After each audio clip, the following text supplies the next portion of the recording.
We did it. It's the last day of ground pass on site from the Cincinnati Open, and we are going to be talking about my favorite thing, plants. Other than tennis, I love plants, and the landscaping at the Cincinnati Open blew me away from the first second I walked onto the site, and I've been wanting to talk about this since day one. I'm going to be talking to Christopher LaMond, who is in charge of the landscaping design at the Cincinnati Open, and we're going to do it at my favorite court, Champions Court. We are right outside of Champions Court, which is my new favorite court at the Cincinnati Open. We have decided, we've been doing this now for 8 days, and I was on the fence. I was still thinking about it, but I really wasn't. From day one, I kind of decided that Champions Court is my new favorite.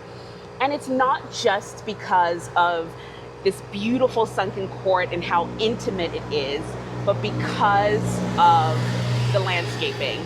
And I'm here with Chris, the auteur, the creator of the landscaping, and I wanted to talk to you, Chris. I will let you introduce yourself, because from the moment I stepped onto the grounds of the Cincinnati Open, I was taken with the beautiful landscaping. All the photos I've been posting have been like building flowers. Like they've all been like framed by the flowers. Sure. But Chris, introduce yourself and what you do. So I'm Christopher LaMond. I own LaMond Design here in Cincinnati, and we have been the tournament landscaper for 15 years. Ah, awesome. So this is my second time at the Cincinnati Open. My first time was last year. Okay. I came for qualies.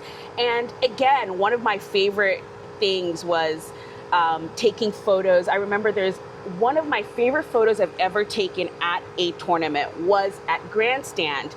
And it was a photo I had taken in between some purple flowers, and there were purple flowers in the foreground, and in the background was a player playing tennis. And it's still one of my favorite photos ever. But talk about that experience with the tournament and what you have done so far leading into now with the tournament. So this year is a big year with the renovation, right? I mean, almost double the size of our campus, which is phenomenal. So we really made a big push to increase that floral display for this year. Yeah. Not only just the floral display, but I mean, we put in 1,200 trees, 900 shrubs, 13,000 grasses and perennials. I mean, wow. Thousands and thousands of plants went into this renovation to kind of create this lush park-like setting, which everybody is enjoying. Takes us about a year in advance to plan all this. Interestingly enough, if you go buy flowers in a normal year, all of the nurseries grow flowers for Mother's Day, right? Everyone goes and buys their flowers at Mother's Day. Well, these flowers are specifically grown for this event, meaning we don't start to grow them until after Mother's Day, so they peak in July, early August for the tournament. Okay. So we've kind of engineered the whole system to look good for this tournament in this timeline. So this site, you've talked about that, went through a major renovation. For those who don't know, who have never been at this tournament before, this whole back area was not. No, we're in a parking lot. This was a parking lot. There was nothing here. And now look at it. It's this beautiful lush. I framed this specifically for this moment. But when do you start working with the team to plan something? Like, are you there when they're drawing the maps? Are you there? So we were brought in early for conversations in terms of what we wanted to do with the landscaping. A landscape architect kind of laid all the grounds out with the beds and all the walkways and all the pedestrian flow type stuff. And they kind of had us help out with plant selection, flower selection, and all the kind of detail stuff. Yeah. And kind of leveraged our 15 years of experience with this site on what works really well. Because this is a tough site. I mean, we're windy, we're hot. I mean, you got to kind of got to know this area. Yeah. So that was also another thing I was going to ask, because as someone who loves plants myself personally, and I'm away from home right now and I'm asking my friends to please go water my plants. It is hot. It is hot here. How are they so beautiful still? How are you doing that? So we do have an irrigation system that got totally renovated during the new build. And then we're up here every morning from about 5 until 8:30 in the morning. How big is the team? Up here daily, it's just a couple of us, really. Really? We've got it down to a system, and then there is a large volunteer contingency here. That helps out greatly. There's probably 20 volunteers that help water in the morning, too. Wow. Yeah. Okay. So there's a bunch of people on the site. But we really tried to pick plant material that's tough, provides a lot of color without being too delicate. Mm-hmm. You really got the reflective heat off the pavement. I mean, it's hard on flowers, but the selections that we made are really happy this year. I saw the theme for the most part is purple. Like if I go all around, pastels, like pastel purple. What was that choice? So in the past, like last year, we had a lot of yellow last year. Yes. We had yellow, a lot of pink, more I would say vibrant colors that we used in mass for a lot of impact and movement, where this year it's a little bit more of an organic feel, a little bit looser. Mm-hmm. We went with the tennis in the park theme. Okay. So we kind of wanted something that was a little bit more flowy, looser, more organic versus kind of that hard, linear color differentiation we did in the past. Okay. But I think it's really been impactful still. Yeah, because what I've noticed too is, so especially for a fan experience, I think, yes, there are all these sort of plant areas where you sort of, around the stadiums, there are all these sort of plantings and stuff.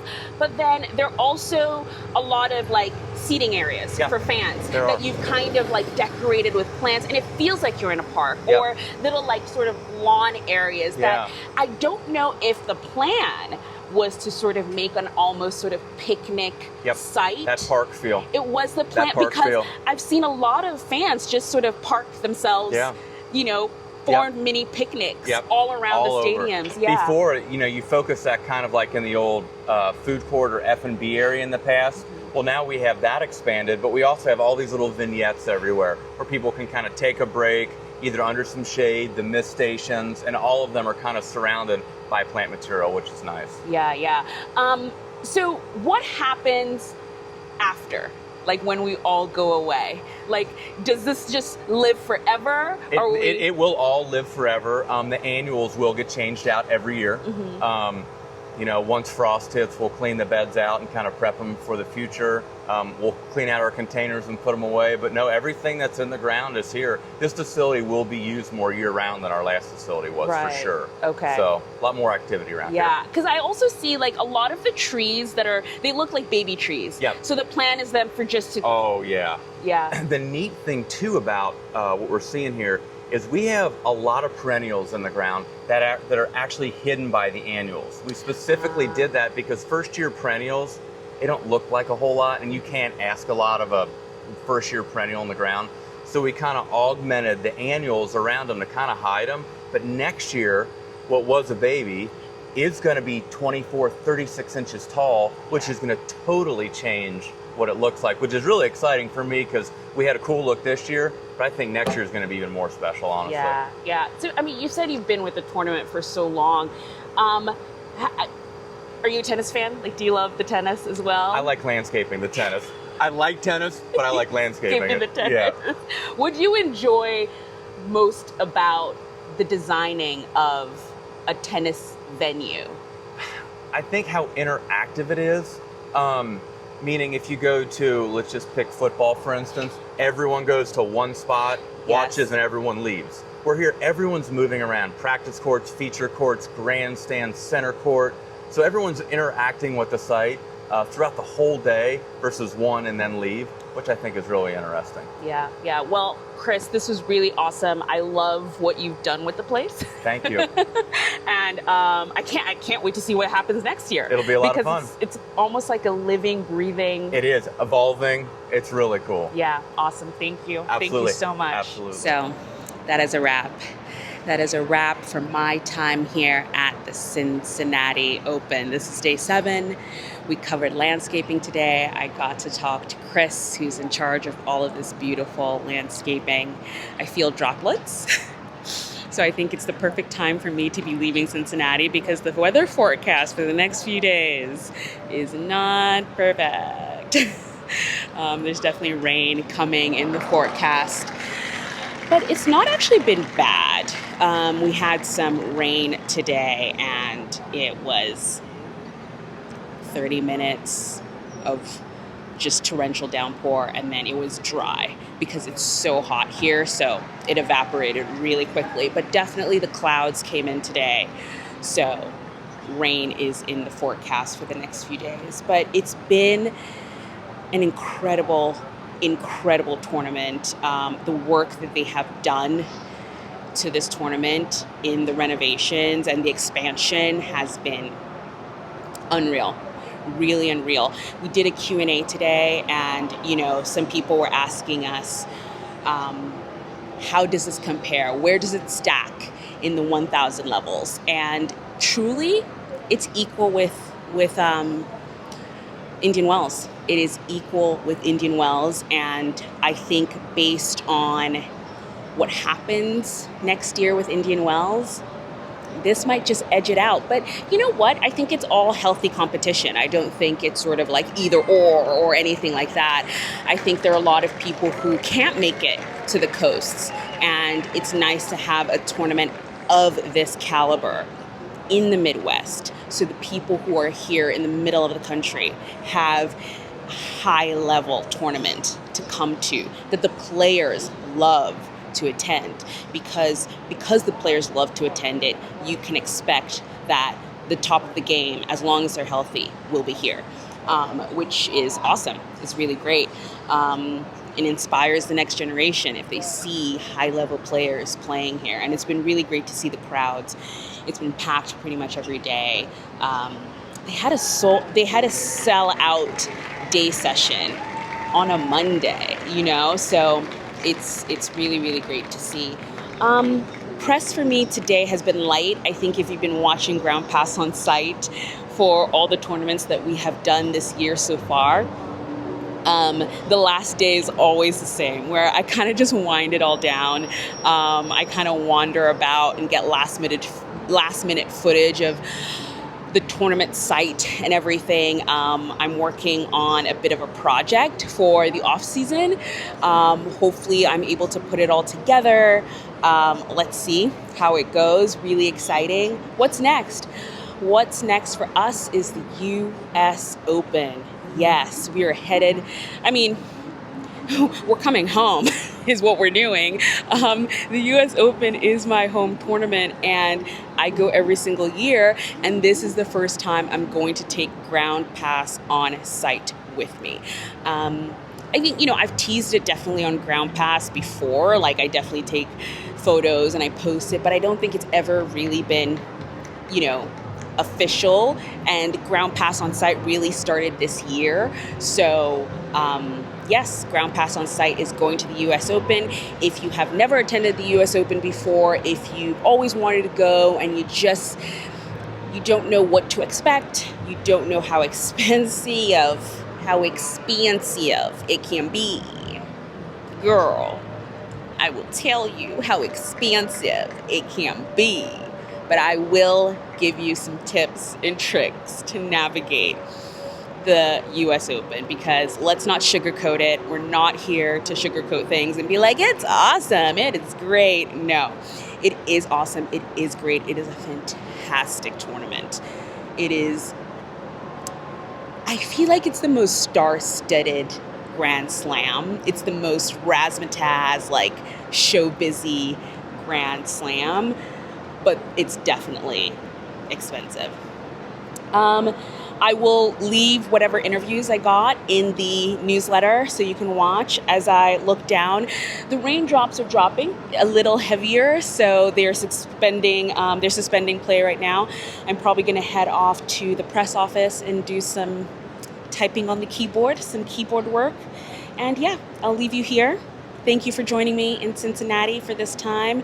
For those, I know I did promise, I think it was in Ground Pass Day 2, that I would go over to Kings Island over there. I think you can see it in the background. I wasn't able to go. I just did not have the time to make it to Kings Island this time around. I apologize. I know I promised, and I said, if we got up to 100 subscribers, I would go to Kings Island. And I literally tried to go today. I got on the bus and I was headed to Kings Island, and it just didn't work out. I had to run back here to do an interview. So is tennis, and that's how, I had to run back and do an interview. But yeah, I will be back. I will be back at the Cincinnati Open, and I will plan better. I will plan better to go to Kings Island. Probably maybe come a day early and just spend a day at Kings Island. Fun fact, this is the friendliest, for sure, slam. I have made so many friends with the ball boys and girls. They're the sweetest. They're super chatty. They always ask me as I'm walking around with my 17 cameras and just like looking like a hot mess. They're always there. What are you doing? What are you doing? And so I've made a bunch of friends with them. And fun fact, they say, because they're always holding the umbrellas and stuff, so they listen to the conversations of the players, and they say, especially with the doubles team, like if they're down a set and a break, they literally start talking about, hey, what are we gonna do? Oh, maybe tomorrow we can go to Kings Island. So literally all the losing players, like that is where they head. They go to Kings Island, they go to the water park, and they have some fun. So I definitely have to go there so I can tell you all about the experience of it. But yeah, again, thank you guys for sticking around, listening to me, giving me your suggestions, asking questions. They've all been really helpful. Thank you for leaving comments. Even a heart or a like has been validating. And yeah, it's been great. I interviewed Evan King and Chris Harrison today. They are a doubles team that have had a phenomenal run this year. They started this year in the 80s. They're now in sort of the top 20 doubles teams in the world, and they're the #1 doubles team in the US. And Evan King I met last year grinding through the Challenger Tour. I went to my very first Challenger last year. I went to Champaign, Illinois, to a gym in, University of Illinois. And it was small. There were 10 people watching, and it was me reporting on it. And it became part of our, I'll probably leave a link in the newsletter body, but we did a series called The Real Challengers, where I went and I interviewed a whole bunch of the players, and Evan King is part of that series. And he saw me today. I interviewed him and Chris Harrison, his doubles partner. And when I was done with the interview, he looked at me and he goes, "We've come a long way from Champaign, Illinois." And that's what I'm going to leave you today. We've come a long way from Champaign, Illinois. Thank you for the 100+ subscribers on Substack. It's just the beginning. See you in New York.